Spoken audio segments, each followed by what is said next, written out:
Linear motion में जो किरदार अदा करता है मैस मोमेंट ऑफ इनर्शिया, वही किरदार अदा करता है रोटेशनल मोशन में एंगुलर मोशन के अंदर। ठीक है, तो यहां पर देखिए ये क्या था v, क्योंकि ये ट्रांसलेशनल काइनेटिक एनर्जी है तो ट्रांसलेशनल वेलोसिटी होगी जिसको हम v से शो करते हैं। यहां पर रोटेशनल काइनेटिक एनर्जी है तो रोटेशनल वेलोसिटी होगी ओमेगा का स्केयर। ठीक है, अच्छा आप देख लिया आपने, आप जानते हैं इसके दरमियान रिलेशन, ये लीनियर है और ये क्या है जी एंगुलर, इनका जो है वो रोटेशनल एनालॉजी आप जानते हैं। इसी तरह 1/2 की जगह 1/2 आ गया। अब यहाँ पे लीनियर मोशन में मैस और उसका रोटेशनल एनालॉग जो है वो हमारे पास रोटेशनल मोशन में होता है मोमेंट ऑफ इनर्शिया। लीनियर में मैस तो एंगुलर के अंदर मोमेंट ऑफ इनर्शिया। ठीक है, ये आपस में रोटेशनल एनालॉगी हैं, सही है। ओके, तो बच्चों यहां पर अगर हम देखें तो सेम टू सेम वैसे ही सिचुएशन है, ये mass into square of velocity है तो यहां पर moment of inertia into square of angular velocity है, तो मोमेंट ऑफ इनर्शिया वही काम करता है जो मैस करता है, इसलिए ये फार्मूला भी आपको इसी तरह से मिलेगा। ठीक है, अब हम देख लेते हैं इस फार्मूले को प्रूव भी कर लेते हैं कि वाकई यही फार्मूला आता है कि नहीं आता। एक रिजिड बॉडी लेके उसकी काइनेटिक एनर्जी को हम कैलकुलेट कर लेते हैं। चलिए बच्चों, अब हम एक रिजिड बॉडी को कंसीडर करते हुए उसकी रोटेशनल काइनेटिक एनर्जी को फाइंड कर लेते हैं। बच्चों आपको पहले ये पता होना चाहिए कि रिजिड बॉडी क्या होती है। रिजिड बॉडी एक ऐसी बॉडी होती है कि जिसके ऊपर फोर्स अप्लाई करने से उसके जो पेयर ऑफ पार्टिकल्स हैं उसके दरमियान फासला कम या ज़्यादा नहीं होता, पार्टिकल अपनी जगह नहीं छोड़ते, अपनी जगह से आगे पीछे नहीं होते। सिंपल वर्ड्स में कहूँ यानी जिससे आप अपने माइंड को थोड़ा सेटिस्फाई कर सके तो आप ये समझ लीजिए कि एक ऐसी बॉडी आप उस पर फोर्स लगाते हो वो अपनी शेप चेंज ना करे, अपने पार्टिकल्स को आगे पीछे ना होने दे फोर्स लगाने से, समझ गए। तो वो बॉडी क्या होगी, रिजिड बॉडी होगी, एक सख्त बॉडी।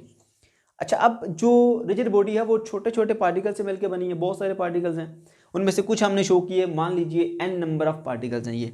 ठीक है, अच्छा अब यहाँ एक चीज़ ज़रा समझ लीजिए, ये बॉडी जब घूमेगी तो ये इसका एक्सिस ऑफ रोटेशन है, यह मैंने सेंटर में शो किया। हर पार्टिकल का एक्सिस ऑफ रोटेशन से कुछ फासला है। ठीक है, जैसे यहाँ पर इस पर जो एक मास पड़ा हुआ है m1, उसका एक्सिस ऑफ रोटेशन से फासला है r1।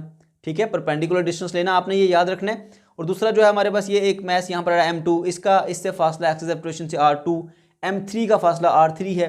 इसी तरह चलते चलते जो आखिरी पार्टिकल है mn, उसका जो फासला है वो कितना है जी rn। ओके, ये सारे पार्टिकल जो है वो कुछ फासले पर पड़े हुए हैं। जब ये बॉडी घूमेगी ना तो रिजिड बॉडी जब एक चक्कर यानी एक रेवोल्यूशन कंप्लीट करेगी तो इसके सारे के सारे पार्टिकल उतने ही वक्त के अंदर एक रेवोल्यूशन कंप्लीट करेंगे, यानी इन सब पार्टिकल की एंगुलर वेलोसिटी उतनी होगी जितनी इस बॉडी की है।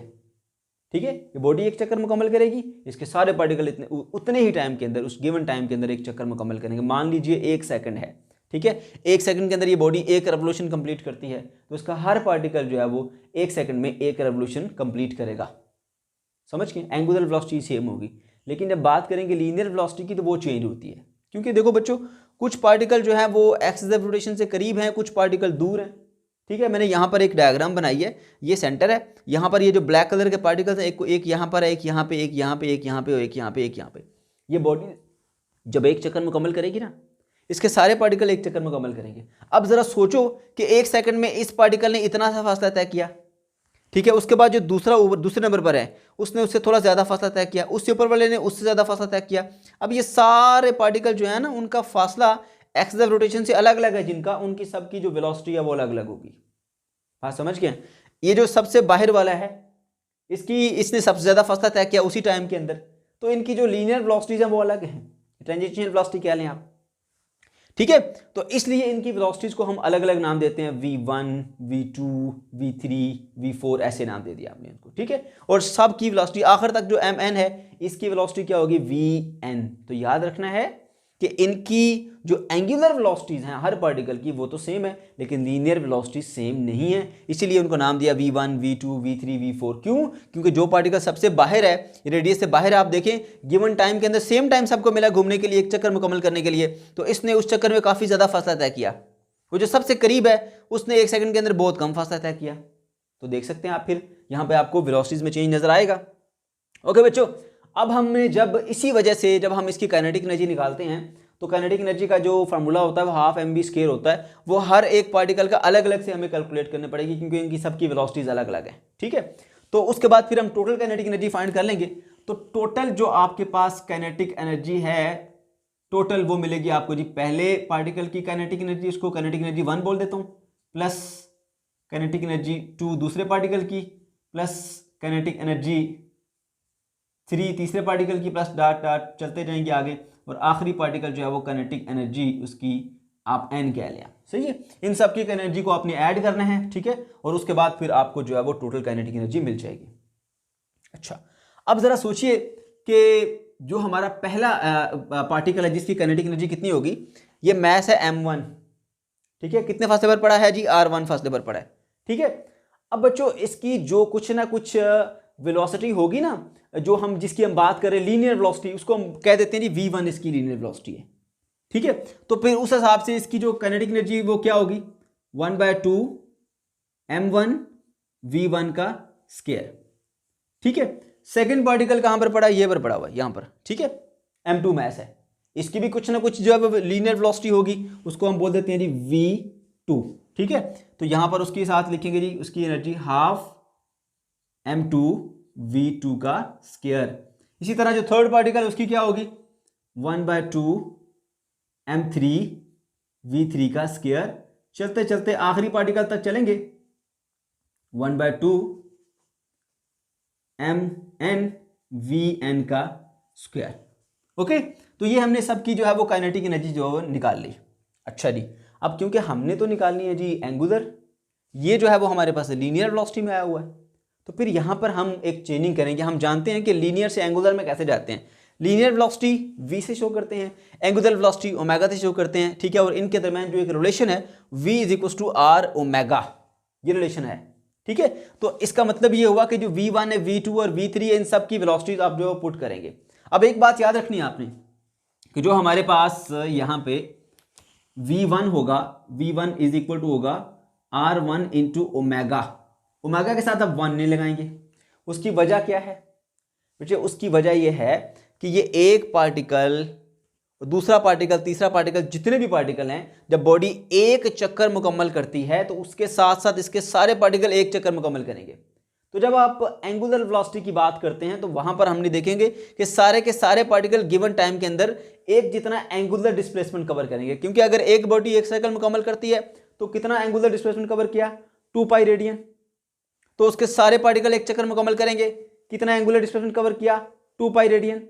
टाइम कितना मिला, सबको सेम मिला, इसलिए एंगुलर वेलोसिटी चेंज नहीं होगी, वो सेम रहेगी ओमेगा। इसलिए आप इसके साथ 1 2 मत लगाएं, ठीक है। अगर लगाना चाहते हैं लगा लें, फिर बाद में आपको बताना पड़ेगा ओमेगा 1 ओमेगा 2 ओमेगा 3 ये सब इक्वल हैं, उसके बाद फिर आप उसको ओमेगा करेंगे, तो आपकी चॉइस है। अच्छा जी, इसी तरह से जो आपके पास पार्टिकल है दूसरे वाला, उसकी वेलोसिटी जो लीनियर वेलोसिटी है वो v2 है, वो किसकी इक्वल हो जाएगी, r2 × ओमेगा। चलते चलते v3 जो है वो इक्वल हो जाएगी r3 × ओमेगा। सही है, तो ये रिलेशन आपने यहां पर जो है वो पुट करने हैं। अब देखो बच्चों, 1/2 m1, अब ये v1 का स्क्वायर किसके बराबर होगा, r1 का स्क्वायर ओमेगा का स्क्वायर, r1 का स्क्वायर × ओमेगा का स्क्वायर, प्लस यहां पर 1/2 उसी तरह से आएगा m2, v2 किसके बराबर है, r2 × ओमेगा, तो v2 का स्क्वायर क्या होगा, r2 का स्क्वायर × ओमेगा का स्क्वायर।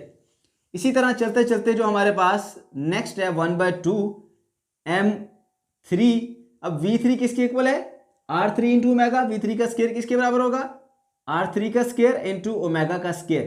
लास्ट में चलते चलते n नंबर तक आ जाएंगे, 1/2 mn, इसको मैं यहां लाइन लगा देता हूं, और साथ में क्या आएगा, vn किसके बराबर होगा, फिर हमारे पास rn का स्क्वायर × ओमेगा का स्क्वायर आ गया, ठीक है बच्चों। अच्छा, अब देखिए इन सब के अंदर जो है वो एक चीज कॉमन है, 1/2 1/2 1/2, omega square omega square omega square omega square, ये भी सब में कॉमन है। तो यहां पे आपने ले लिया ओमेगा स्क्वायर भी कॉमन। कॉमन देने के बाद पीछे क्या बचेगा हमारे पास, m1 r1 का स्क्वायर प्लस m2 r2 का स्क्वायर प्लस m3 r3 का square plus dot dot dot mn rn का स्क्वायर। आपने जो चीज कॉमन थी वो कॉमन ले ली यहां पर। अब जरा देखो बच्चों, अगर आपको याद हो तो मोमेंट ऑफ इनर्शिया I किसके इक्वल होता है, m × r स्क्वायर। ठीक है। तो ये बेसिकली पहले पार्टिकल का मोमेंट ऑफ इनर्शिया, ये दूसरे पार्टिकल का मोमेंट ऑफ इनर्शिया, तीसरे पार्टिकल का moment of inertia, n number of particle जितने भी थे सबका मोमेंट ऑफ इनर्शिया आ गया हमारे पास। ओके, अगर आप चाहें तो इसको I1, I2, I3 इस तरह भी कर सकते हैं, चाहें तो डायरेक्ट इसको सम करके इक्वल कर सकते हैं total moment of inertia I के ओमेगा का स्क्वायर। अब इसके ऊपर हम समेशन का रूल लगा देते हैं, समेशन के लिए सिग्मा यूज करते हैं हम। अब M1, M2, M3, M4 की जगह आप एक जनरल टर्म यूज कर देंगे MI, R1 का स्क्वायर, R2 का स्क्वायर, R3 का स्क्वायर, R4 का स्क्वायर, इस जगह जनरल RI का स्क्वायर लिख दीजिए, ठीक है। और ये कहाँ से लेकर कहाँ तक टर्म आपने ऐड करनी है, पहली से लेकर n नंबर तक। सो I स्टार्ट होता है आपका 1 से, कहाँ तक जाएगा आपका n तक जाएगा, ठीक है। और अगर आपको याद हो ये सारे का सारा क्या होता है, moment of inertia total I 1/2 omega square, और ये बन जाता है हमारे पास I के इक्वल, ठीक है। अच्छा जी, तो ये बन गया जी 1/2 I ओमेगा का स्क्वायर। ये होता है जी हमारे पास काइनेटिक एनर्जी का रिलेशन, जिसको हम बोलते हैं रोटेशनल काइनेटिक एनर्जी, ठीक है। हाफ I ओमेगा का स्क्वायर, जिसको हमने यहां पर भी डिस्कस किया था बच्चों। तो इसलिए हम इसको यूं डिफाइन करते हैं, what is rotational kinetic energy, the energy in a body due to its angular motion, या आप रोटेशनल मोशन कह सकते हैं, is called rotational kinetic energy. Formula क्या होता है इसका, हाफ I ओमेगा का square, I moment of inertia है, ठीक है, और ओमेगा एंगुलर वेलोसिटी उसका स्क्वायर, ठीक है बच्चों। तो ये था हमारा आज छोटा सा टॉपिक। अगर आपको कोई कंफ्यूजन आ या किसी किस्म का प्रॉब्लम है तो कमेंट सेक्शन के अंदर आप जरूर पूछ सकते हैं। अल्लाह हाफिज।